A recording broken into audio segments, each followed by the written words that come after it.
Dober dan. Ustavno sodišče je naredilo novo etapo v zadevi Patria in sicer je v tej etapi ocenilo, da ni razlogov, da bi dva obsojena prišla na prostost do trenutka, ko bo ustavno sodišče sprejelo končno razsodbo v zadevi Patria. Tako imamo nenavadno situacijo, ne? Se pravi,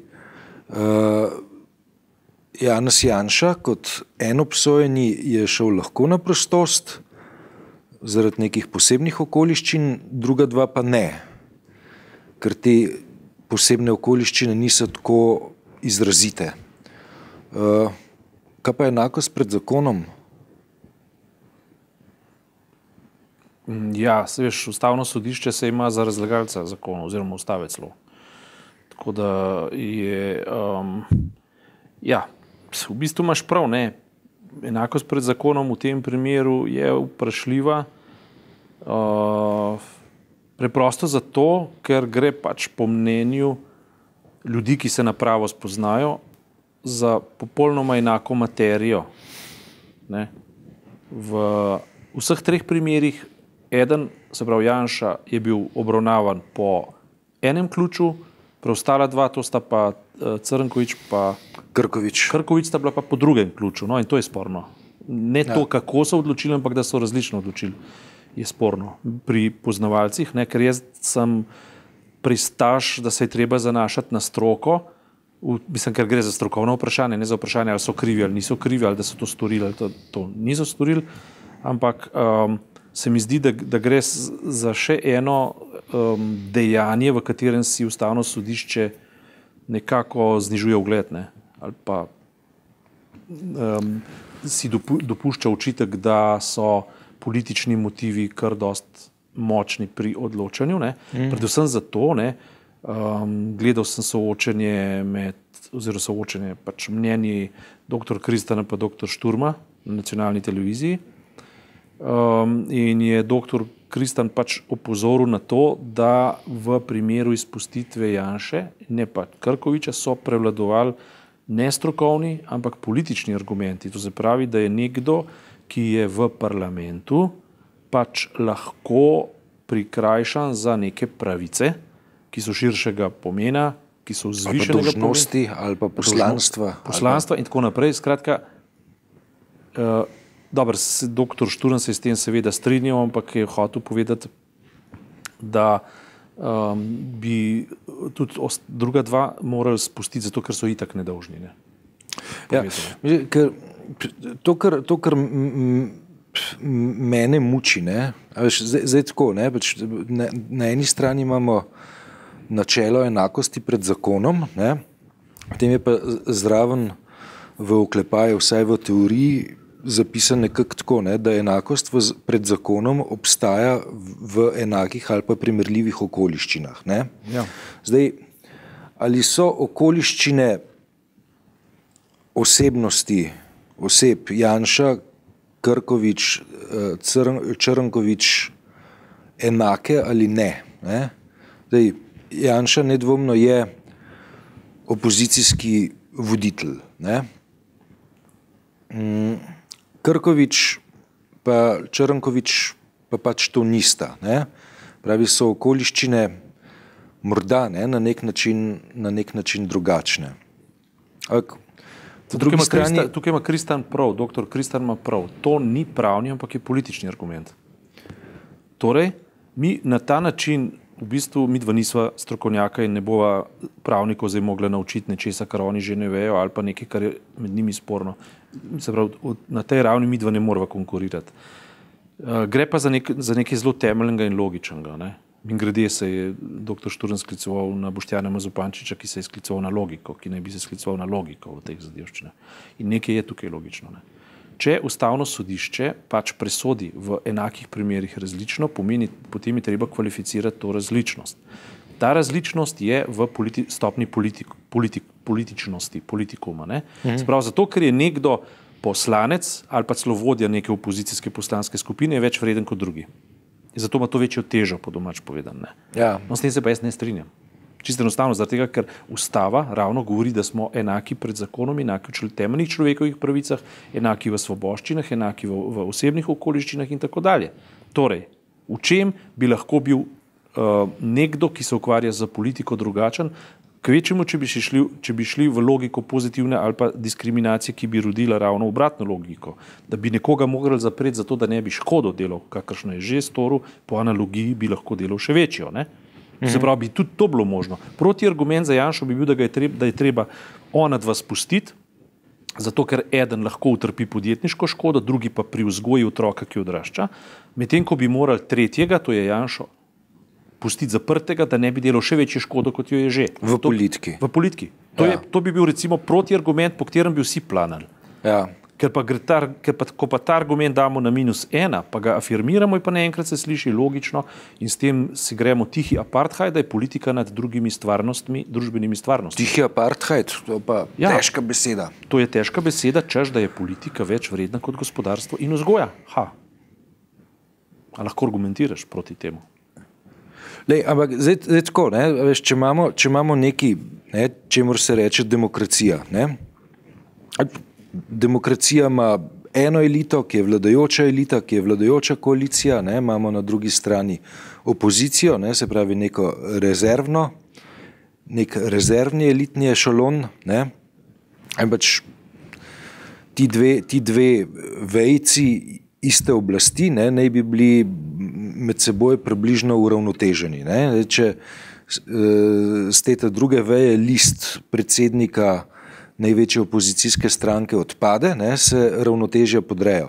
Hudičevega advokata igram, dobre, pa me zanima, zakaj to ni veljalo za Srečka Prijatelja? Ker Janša je 1/90 parlamentarnega korpusa, ki je 1/3. Srečka Prijatelj je bil Rašid, je bil Pinat, je bil Orešček. Prosti, on je bil en poslanec v 90-članskem parlamentu. A sva spet pri rasizmu. Greva drugače. Parlamentarna ureditev pozna inštitut imunitete. Ja, ne. Lepo. Ki jo praviloma odrekajo v zadnjem času. Ne? Res je in jaz mislim, da je prav, da jo odrekajo. No, in jo. Torej, to je namreč, tako kot jaz razumem inštitut imunitete, je inštitut imunitete namenjen temu, da varuje zakonodajno vejo oblasti pred samovoljo izvršilne veje oblasti v primerih, ko se ti dve veje oblasti znajdeta v nekem nepomirljivem protislovju. Ko ukoraka policija, hipotetično v parlament, pa hoče nekoga zapreti zaradi stališč, ki jih je zastopal v parlamentu. Ja. Parlament pa reče, ne dovolimo, podeljujemo osebi A, B, C imuniteto in naj lepo policija zapusti prostore zakonodajne veje oblasti, ker tukaj nima kaj iskati. V tem primeru to ni tako. Ne? In jaz se strinjam s tem, kar sta na nacionalni televiziji soglasno ugotovila Šturm in Kristan, in sicer, da bi zakonodajalec, to je parlament spet, pač bi bilo lepo, če bi sprejel zakon, po katerem, če ustavno sodišče nekaj privzame v obravnavo, avtomatično izpustijo zapornika, ki je v obravnavi, itak bo na koncu, če bo stvar potrjena, odsedel do konca, ne bo nič manj sedel. Hkrati se pa odpravljajo pač te okoliščine, za katere se predpostavlja, da so lahko sporne, na kar je prvi upozoril tedanji ustavni sodnik Ciril Ribičič. In to uspešno, ker so nekomu kratili pravice do tega, da bi ga pač v tem času izpustili, potem se pa na koncu po daljšem času ugotovili, da je bil nedolžen. Mislim, da je bilo pač kršena pravica do pravnega zastopstva in tako naprej. Ampak to je nekaj, kar po 20 letih neke demokracije že skoraj da ni dopustno, da ni že urejeno. Ne? Jaz ne vem, kaj mislim, kup stvari ni urejenih. Tega pa jaz ne razumem. Konec koncev tudi vprašanje, ali lahko pravnomočno obsojena oseba kandidira na državnozborskih volitvah, ni urejena. Pa se jaz spomnim primera zelo primerljivega v Veliki Britaniji, ko je obsojeni pripadnik irske republikanske armade bil izvoljen celo v času njegove gledovne stavke v britanski parlament, so rekli, ups, ne, imamo težavo in so zakon, ki obsega, mislim, da 4 ali 5 členov, od teh 5 členov so 3 dekoracija oziroma čista pravna forma, 2 člena sta pa vsebinska, so to uredili v mislim, da 3 mesecih ali pa še manj. Ne? No in tega jaz pač ne razumem in ne odobravam, da se v Sloveniji stvari, ki so vnaprej jasne, se vedno vsi na njih sklicujemo, zlasti se pravniki na njih sklicujejo in se politiki na njih sklicujejo, da jih preprosto v enem zelo kratkem času, kar si lep rok si navedel, 3 mesece, recimo 3 mesece je ena taka lepa zaokrožena pravlična številka, ampak ni problema, ki v 3 mesecih ne bi mogel biti urejen. In če reduciramo zdaj ta problem, o katerem se pogovarjajo, gre preprosto za to, kaj je storilo Ustavno sodišče, ne za to, a so omenjeni nedolžni ali krivi. Tisto, kar me je v vsej zadevi zmotilo, ko sem zdaj tole stvar zasledoval, je bila pa v bistvu ta servilnost nacionalne televizije, ki si vedno znova priskrbi Lovra Šturma za to, da odkrito agitira za končni rezultat. To me je pa zmotilo. In v bistvu ta povezava mislim, ker se v bistvu zadeva dejansko lomi na Janezu Janši kot na levici in desnici in na nekih. Mi imamo državljana posebne vrste in skupino državljanov posebne vrste v Sloveniji. Prav skozi te primere in skozi te politične dileme se vidi in v bistvu včasih se je politika svoje moči delila točno na nacionalni televiziji, kjer so v bistvu potem bili dovoljeni komentatorji, nedovoljeni komentatorji, komu je bilo treba dajati besedo in ena velika ustalina tega je Lovro Šturm, ki se mu daje besedo še vedno in v tej nacionalni pomembni zadevi, ki gre dejansko za strokovno vprašanje, pa po mojem mnenju sploh ne težko. In je tudi nepomembno izid, to se pravi, gre za strokovno dilemo precedenčna, neprecedenčna, indična sodba, to je še vedno. Ampak si vedno oskrbijo v javni prostor, v javno debato človeka, ki odkrito agitira in je popolnoma jasno, da je popolnoma pristranski, popolnoma jasno, da ga ne vodijo strokovni argumenti in ne gre samo za njega, gre za celo okrožje in vendar imajo v nacionalnem mediju in v nacionalni debati prostor neodvisnega sogovornika, pri čemer je popolnoma jasno, da so politično popolnoma pristranski. To pa je nekaj, kar moti in ta isti sum lega na Ustavno sodišče. In to je problematično. Da ne gre, se pravi, da ti ne rečeš kot nekdo, kot državljan, rečeš v redu, meni je popolnoma vseeno, kdo sestavlja Ustavno sodišče in tudi mi je popolnoma vseeno, a se strinjam ali se ne strinjam, zaupam pa, da imajo moralno integriteto, strokovno integriteto, da so neodvisni in da presojajo po svoji strokovni in siceršnji vesti. Tega pa jaz ta trenutek ne morem zatrditi. Ne za Ustavno sodišče, ne za to mnenjsko, kako ne rečem, silo, ki stalno nariva dogodke, udira v javne medije in stalno vpliva na nekaj.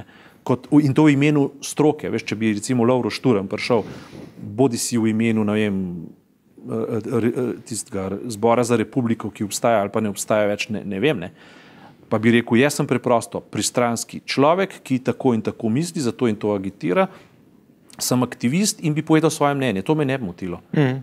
Ampak ti ljudje vedno zastopajo neodvisne pozicije, neodvisnega sodstva, vednosti, prava, ne vem česa vsega in se tudi sklicujejo, recimo na Boštjana M. Zupančiča se je skliceval, a veš, zato, da bi podpiral njegove argumente, ki so pa izrazito pristranski.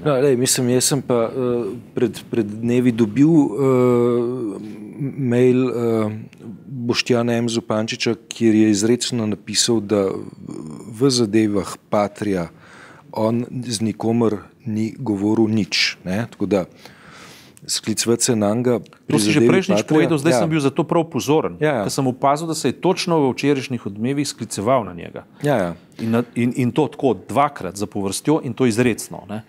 In to je nekaj, to je zdaj samo ponazoritev cele kampanje, ki se pelje in dela Krkoviča, Antona Krkoviča, upravičeno užaljenega, ki je rekel, jaz sicer Janši prvoščam, da je izpuščen, ampak v čem sva si pa mi dva različna, saj sva bila obsojena v isti zadevi na enak način. Veš, ko bi rekel, na istem mestu na enak način in tako dalje. Skratka, in isto, recimo, če je nekdo, lahko izpuščen zato, ker je pač politični dejavnik, a potem je Črnkovič, ki je gospodarstvenik, gospodarstvo deprivirana ali pa manj vredna disciplina v civilno-družbenem ali pa v družbenem življenju. Ne? Da, ali pa moraš biti direktor Slovenskih železnic, ne, da, ne, a veš, kot stebra nacionalne ekonomije, ne, da, ne, ampak nekaj ni, ne? Ne, a veš, ali če imaš majhen del nisi, ne, če imaš pa veliko delniško družbo in jo vodiš, pa si. Ne vem, ne. Mi povzroča težave. Ne? Jaz osebno mislim, da je... Če vodiš zdravstveni dom, potem nisi, če vodiš pa nek nacionalni zavod, pa si pozitivno diskriminiran, ne vem. Popolnoma neustavno bi jaz rekel, ne? Glede na moje branje ustave, v katerem je enaka obravnava vseh pred vsemi in pred državo zapovedana. Ne? Ja, ali je zasebni sektor, ali je javni sektor, mislim, ne vem, v čem je razlika. Predvsem pa politika ne more biti nad gospodarstvom. In obratno, tudi gospodarstvo ne more biti nad politiko. Ne? Gre za pač ravni, ki se ne izrivajo in so v bistvu komplementarne in so enakopravne. Znanost isto. Vse, karkoli že, ne? Človekove pravice se temu reče v izhodišču. Ja. Mislim, tako enostavno je to. Rektorja boljš tretiramo kot dekana ali pa univerzitetnega profesorja? Ne vem, ne? Tako se mi zdi, ne? Veš, da včasih kak judikat ustavnega sodišča odgovori morda, ne, na eno vprašanje, ampak jih 10 novih odpre, ne, ki so pa še težja lahko. Ne. Ali za ustavnim sodiščem, kakršno zdaj je, stoji kakšna moralna ali pa še taka strokovna avtoriteta. Veš, ker vtis je, da noter je nekaj znanja, da je znanje, da so ljudje, ki to znanje znajo tudi uporabljati, ampak da cela kompozicija pa ne špila. Ne. Stvar ne vzdrži. Ne. Nekega erozija spoštovanja in to že več let, ne, in gre v neke kontroverzne kako ne rečem, odločitve. Recimo tipičen primer je bil za izenačenje zasebnih pa javnih šol. Ne? Ja. Mislim, ki je na prosto oko vidno, ne glede na to, za katero zasebno šolo gre, ne? Da zasebno šolstvo ni dolžnost države. To je pravica zasebnikov, ne pa dolžnost države. In oni so neko tako načelno vprašanje v času, ko javno šolstvo na udaru se ga finančno slabi, se njegov pomen zmanjšuje in ko smo v bistvu na okopih proti podivjanemu neoliberalizmu, grejo sprejeti tako odločitev. Ne. In vsa ta šarada politična okrog patrije, ne, pri čemer se sploh v končni fazi izgublja, kaj je prav pa kaj je narobe. Ne. Tukaj sicer res je strokovno vprašanje, ki bi ga morali kot tako zadržati, ampak se ni moglo izogniti politični diferencijaciji pa konotaciji. Se ni moglo. Pa bi moralo iti res samo za strokovno vprašanje. Ampak narediti razliko, ne, je v bistvu že odgovarjati na vprašanje, ali so ljudje različni. Ja, v tem primeru si lahko odgovorimo, da ljudje so različni. Ampak zdaj bom pa polemiziral s tabo, ne, pa bom povedal, ne, da na Finskem, ne, so imeli dva praktično identična primera v zadevi Patria. Ja. Slovensko vejo zadeve Patria, pa hrvaško vejo zadeve Patria. V hrvaški veji zadeve Patria so ugotovili, da so obtoženi krivi. V slovenski zadevi je po mojem vedenju sodišče v drugačni postavi sklenilo, da niso krivi. In zdaj bodo probali na višjem, na prizivnem sodišču najdeti nek skupen imenovalec in ugotoviti, kaj storiti ponovno slovensko zadevo Patria. Ne? Tako da, kaj hočem reči, tudi v državah z nekoliko daljšo demokratično tradicijo se ob orožarski zgodbi precej lomijo stvari znotraj pravosodja. Dva odgovora imam. Prvič. Jaz sem imel samo eno vprašanje, ti pa dva odgovora. Tako je. Tudi prav, lej. Prvič, ne. ta zadeva tam ni zaključena, ampak je v postopkih. To se pravi, tako kot imaš pri nas, prvo, pa višje, pa vrhovno, pa ustavno in tako naprej, tam proces še teče, ni zaključen. In verjetnost, da se bo zaključil podobno kot na Hrvaškem, ni majhna. Ne? Drugo, kar je pa Finska, jaz sebe kot državljana Slovenije se počutim, da živim ali pa bi moral živeti v državi, ki mora imeti zelo močno suverenostno pozicijo in jaz se je na Finske za metapozicijo, za metapravno pozicijo in metademokratično pozicijo že ne bi prigrajeval, ne, toliko samozavesti pa moram imeti. Ne. Jaz mislim, da slovenski pravosodni sistem zadost avtonosen, avtohton in zmožen lastne presoje, da lahko zgradimo svojo lastno katedralo ali pa svoj lasten svetilnik, brez da se sklicujemo na ne vem koga, na Fince, na ne vem karkoli že. Ne. Jaz mislim, da slovenski državljani tega smo sposobni. Ne. Se to, kar se zdaj pogovarjamo, je to, da v bistvu tiste, ki so nam naredili state capture, ki so nam v bistvu usvojili državo in to v imenu osamosvojitev, v imenu ne vem kakšnih zaslug in ne vem česa, da jih je preprosto treba izriniti iz, bom rekel, od jasli in narediti to državo ustavno, kar zdaj deloma ni, ne. Je, ampak so te politična state capture tako močna, recimo, da in v teh primerih, ko ustavno sodišče klecne, v dva različna štandarda v eni zadevščini človek dobi negativne signale, zato se sploh pogovarja o tem. Ampak se v tem trenutkom se nehala pogovarjati. Ja. Hvala lepa.